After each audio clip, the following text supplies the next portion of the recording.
दोस्तों, एक बार मैं फिर से आपके साथ हाजिर हूँ क्लास 12 की पॉलिटिकल साइंस की क्लासेस में। और दोस्तों, आपको पता ही है कि हम 9th चैप्टर को स्टार्ट कर चुके थे। 9th चैप्टर का फर्स्ट पार्ट अपलोड हो चुका है, डिस्क्रिप्शन में उसका आपका लिंक मिल जाएगा, आप जाके वहां पे जरूर देखें। और आज हम वैश्वीकरण को थोड़ा सा और अच्छे से पढ़ेंगे। लास्ट हमने सिर्फ एक इंट्रोडक्शन पार्ट बनाया है जिसमें हमने सिर्फ वैश्वीकरण को थोड़ा सा समझा है। आज हम उसके बाय द नोट्स समझेंगे। बाय द मैंने कुछ पॉइंट्स आउट बनाए हैं, हम उसको पॉइंट्स आउट करके क्लियर करेंगे। ठीक है, तो चलते हैं, देखते हैं कि क्या है वैश्वीकरण के अंदर और खास। तो बढ़ते हैं, देखते हैं। सबसे पहला क्या है पॉइंट, देखो 20वीं शताब्दी के अंतिम 10 वर्षों में एक परिवार, एक राज्य, एक विश्व की भावना का विकास हुआ। यह भावना वैश्वीकरण कहलाती है, अर्थात विश्व एकीकरण की भावना वैश्वीकरण होती है। 20वीं शताब्दी के अंतिम 10 साल मतलब 1990 से लेके 2000 तक, मतलब 1990 से लेके सन 2000 तक विश्व के अंदर कुछ ऐसी स्थितियां बनी जहां पर विश्व एक दूसरे के साथ अलग अलग ना रहकर कैसे बनने की कोशिश कर रहा है, एक परिवार बनने की कोशिश कर रहा है। साथ ही साथ विश्व अलग अलग राज्य ना होकर एक राज्य बनने की कोशिश कर रहा है। और साथ ही साथ विश्व के सारे देश एक भावना का विकास कर रहे हैं। कैसे? सभी लोग एक ही परिवार के हिस्से, सभी लोग एक ही राज्य और सभी जो देश है वो विश्व की भावना के में अलग अलग भावनाएं नहीं रहती, सब एक साथ रहते हैं। और इसी भावना के विकास को क्या कहा गया? वैश्वीकरण कहा गया।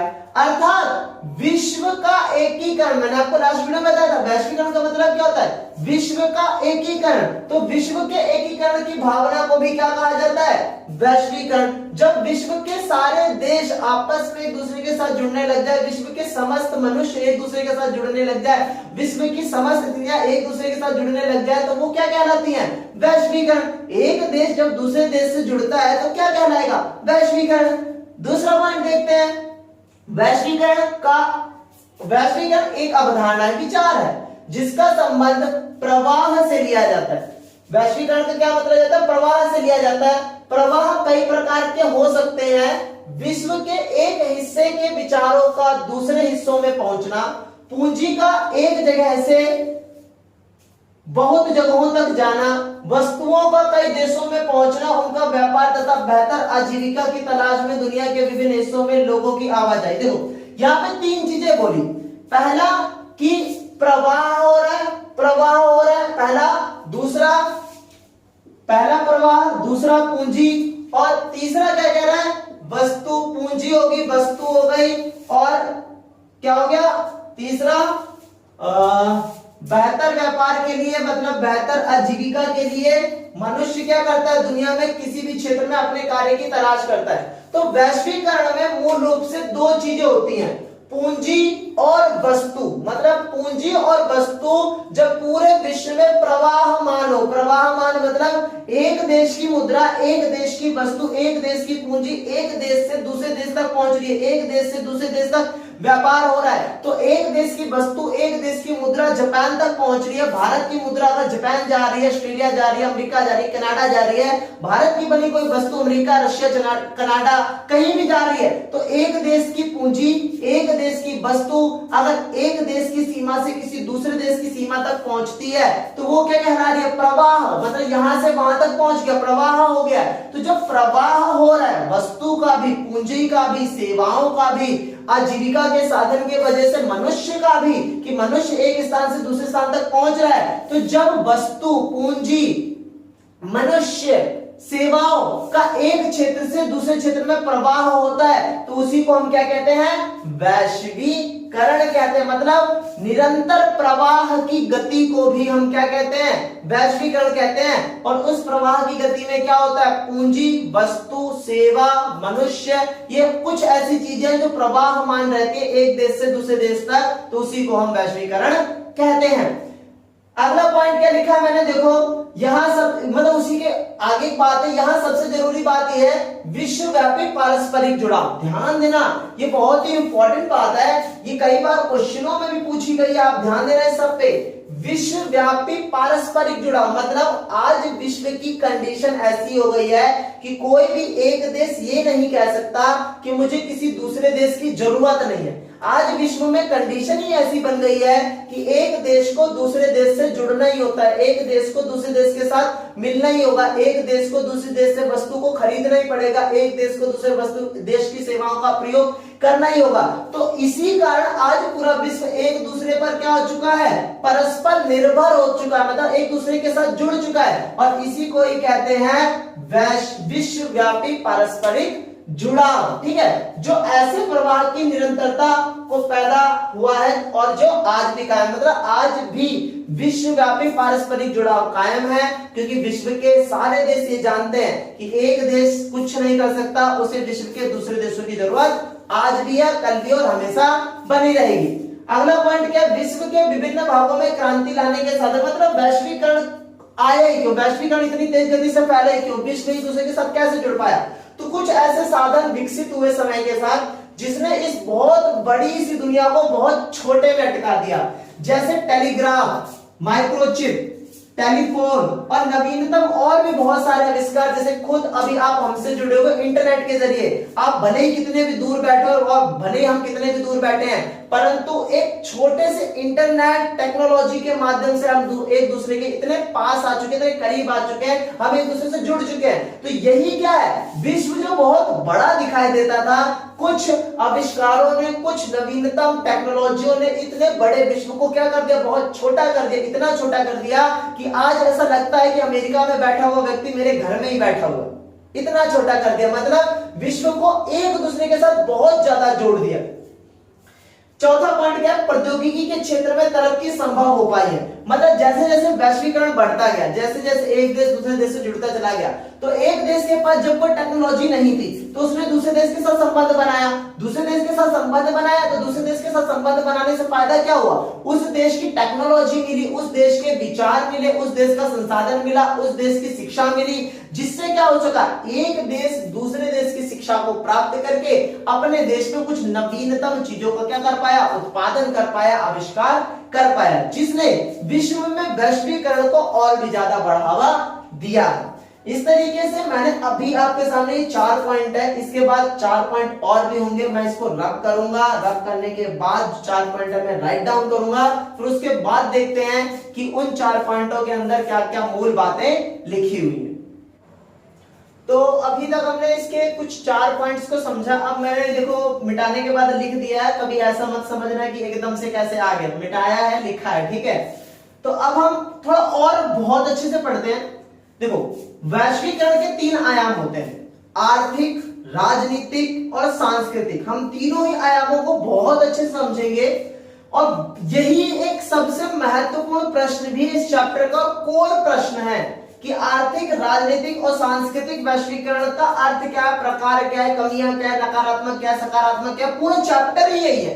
तो मैंने बेसिक करके यहां बना दिया है, और फिर जब इसको और ब्रीफ में करेंगे तो क्लियर हो जाएगा। तो देखो, वैश्वीकरण आर्थिक, राजनीतिक, सांस्कृतिक बहुआयामी अवधारणा, मतलब वैश्वीकरण कोई एक क्षेत्र से संबंधित नहीं है। वैश्वीकरण आपको आर्थिक जगत में भी मिलेगा, मतलब पैसा, व्यापार, निवेश, आदान प्रदान होता है। अर्थात जब विश्व का एक देश दूसरे देश से कोई भी आर्थिक गतिविधि कर रहा है, वैश्वीकरण हो रहा है, कोई राजनीतिक गतिविधि कर रहा है, वैश्वीकरण हो रहा है, कोई सांस्कृतिक गतिविधि कर रहा है, वो भी वैश्वीकरण हो रहा है। तो वैश्वीकरण का कोई एक आयाम नहीं है, वैश्वीकरण के बहुत सारे आयाम है। दूसरा पॉइंट है बहुराष्ट्रीय निगम। बहुराष्ट्रीय निगम क्या होती है, ऐसी कंपनियां जिन कंपनियों का उद्भव तो किसी दूसरे देश में हुआ, परंतु आज वो विश्व के हर एक देश में, अधिकतर देशों में निवेश कर रही है, अधिकतर देशों में उत्पादन कर रही है, अधिकतर देशों में अपनी कंपनियां खोल रही है। तो ऐसी जो कंपनियां होती हैं वो बहुराष्ट्रीय निगम होती है। देखो, बहुराष्ट्रीय निगम ऐसी कंपनियां हैं जो विभिन्न देशों में एक साथ अपनी आर्थिक गतिविधियां चलाती हैं, जैसे पूंजी निवेश, उत्पादन, वितरण और व्यापार। वो है तो एक देश की कंपनी, पर उस कंपनी का जो स्तर है वो विश्व के कई सारे देशों में जुड़ा हुआ है। वो अमेरिका की कंपनी है तो रशिया में भी पैसा लगा हुआ है, चाइना में भी लगा हुआ है, भारत में भी लगा हुआ है, जापान में भी लगा हुआ है। तो ऐसी कंपनियों को कहते हैं बहुराष्ट्रीय कंपनी। अब वो वैश्वीकरण के 3 प्रकार को देखते हैं, जल्दी जल्दी देखेंगे, टाइम ज्यादा नहीं लगाएंगे।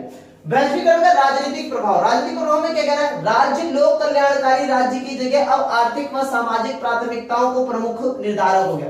मतलब राजनीतिक विचार क्या आ रहा है वैश्वीकरण का, कि जहां पहले राज्य लोक कल्याणकारी ज्यादा होता था, समाज के कार्य की तरफ ज्यादा ध्यान देता था, समाज की भलाई की तरफ ज्यादा ध्यान देता था। अब जो राज्य है वो सिर्फ किस स्तर पर ध्यान देता है, आर्थिक और सामाजिक स्तर पर ध्यान दे रहा है, कल्याणकारी कार्य नहीं कर रहा। कल्याणकारी कार्य कहने का मतलब कुछ ऐसी नीतियां नहीं बना रहा जिससे जन सामान्य की भलाई। अब राज्य केवल ऐसी ही नीतियां बनाते चले जा रहे हैं जिससे आर्थिक जगत मजबूत हो, सामाजिक स्तर मजबूत हो, लोक कल्याणकारी कार्यों की तरफ ध्यान नहीं दे रहे हैं। पूरे विश्व में बहुराष्ट्रीय निगम पैर पसार, बहुराष्ट्रीय निगम मतलब ऐसी कंपनियां जो पूरे विश्व में वो पैर पसारती जा रही हैं, बहुत देशों में फैलती चली जा रही हैं, और वो इतनी ज्यादा फैल चुकी हैं कि आज विश्व की सरकारें उनके आगे झुक जाती हैं। जब किसी देश के अंदर कोई बहुत बड़ी कंपनियां आ जाए, मतलब 10, 20, 40 बड़ी बड़ी कंपनियां आ जाए, तो वे कंपनियां राष्ट्र की सरकार पे दबाव बना सकती हैं, क्योंकि अगर राष्ट्र की सरकार उन कंपनियों के विरोध में कुछ करने की कोशिश करेगी तो वो कंपनियां उस देश से चली जाएंगी, और वो कंपनियां जब उस देश से चली जाएंगी तो उससे देश को काफी नुकसान होगा। तो इसीलिए कंपनियां क्या कर रही है, आजकल राजनीति को भी प्रभावित कर रही है। वैश्वीकरण का आर्थिक प्रभाव क्या था? आर्थिक प्रभाव में क्या था, पूंजी वस्तु का एक क्षेत्र से दूसरे क्षेत्र तक आदान प्रदान होना ही आर्थिक प्रभाव वैश्वीकरण है। पर इसके अंदर होता क्या है, देखो वैश्वीकरण के चलते पूरी दुनिया में वस्तुओं के व्यापार में इजाफा हुआ। ऑब्वियसली बात है, आर्थिक स्थिति की बात कर रहे हैं, तो आर्थिक स्थिति में क्या था, व्यापार। तो पूरे विश्व में क्या होता चला जा रहा है, व्यापार बढ़ता ही जा रहा है। धनी देश के निवेशकर्ता अपने देश की जगह कहीं और निवेश, जिन देशों के लोगों के पास बहुत पैसा है, अब वो क्या कर रहे हैं, अपने देश में तो बहुत निवेश कर लिया, अब वो विश्व के दूसरे मार्केटों में जाके क्या कर रहे हैं, निवेश कर रहे हैं। वैश्वीकरण के कारण जिस सीमा तक वस्तुओं और पूंजी का प्रभाव बढ़ा है, उस सीमा तक लोगों की आवाजाही नहीं बढ़ी। मतलब वैश्वीकरण के कारण एक तो ये हुआ है कि एक देश की वस्तु दूसरे देश तक पहुंच गई है, परंतु लोगों की आवाजाही अभी भी इतनी नहीं हुई है कि हर एक देश का व्यक्ति एक देश में बैठ के दूसरे देशों तक भी पहुंच सके। तो वैश्वीकरण का एक अच्छा प्रभाव तो ये हुआ है कि आपको घर बैठे दुनिया की सारी चीजें मिल सकती हैं, पर वैश्वीकरण की अभी सफलता इतनी नहीं पहुंची कि आप खुद भी हर एक व्यक्ति एक देश से दूसरे देश में पहुंच जाए, तो इसमें काफी टाइम जरूर लगेगा। फिर है वैश्वीकरण का सांस्कृतिक प्रभाव। सांस्कृतिक मतलब पहनावा, खान पीन, ये सब जो चीजें होती है संस्कृति में आती है। तो वैश्वीकरण का राजनीतिक और आर्थिक प्रभाव तो हुआ ही हुआ है, पर साथ ही साथ क्या हुआ, संस्कृति भी बढ़ी है। परंतु देखने वाली बात ये होती है कि आज जिस समय में हम जी रहे हैं, उस समय में जिस देश की संस्कृति सबसे ज्यादा मजबूत होगी, उस देश की संस्कृति बहुत ज्यादा फैलेगी। और अगर ऐसा होगा तो विश्व के अंदर जो सांस्कृतिक विविधता है, विश्व के अंदर जो अलग अलग संस्कृति आपको दिखती है, आज वैश्वीकरण के कारण जिस देश की संस्कृति ज्यादा मजबूत है, उस देश की संस्कृति विश्व में ज्यादा प्रभाव बनाएगी, और ज्यादा प्रभाव अगर बनाएगी तो विश्व की जो विभिन्न संस्कृतियां वो धीरे धीरे सिकुड़ने लग जाएंगी और कम होती चली जाएंगी। तो इस तरीके से अभी हमने बहुत ही संक्षिप्त तरीके से वैश्वीकरण का राजनीतिक प्रभाव, वैश्वीकरण का आर्थिक प्रभाव और वैश्वीकरण का सांस्कृतिक प्रभाव पढ़ा है। आई होप आपको सब कुछ क्लियरली बहुत अच्छे से समझ आया होगा। अगर आप हमारे चैनल पर न्यू हो, न्यू व्यूअर्स हो, अगर आपने पहली बार हमारी क्लास ली है तो आपको बहुत कुछ सीखने को मिला होगा।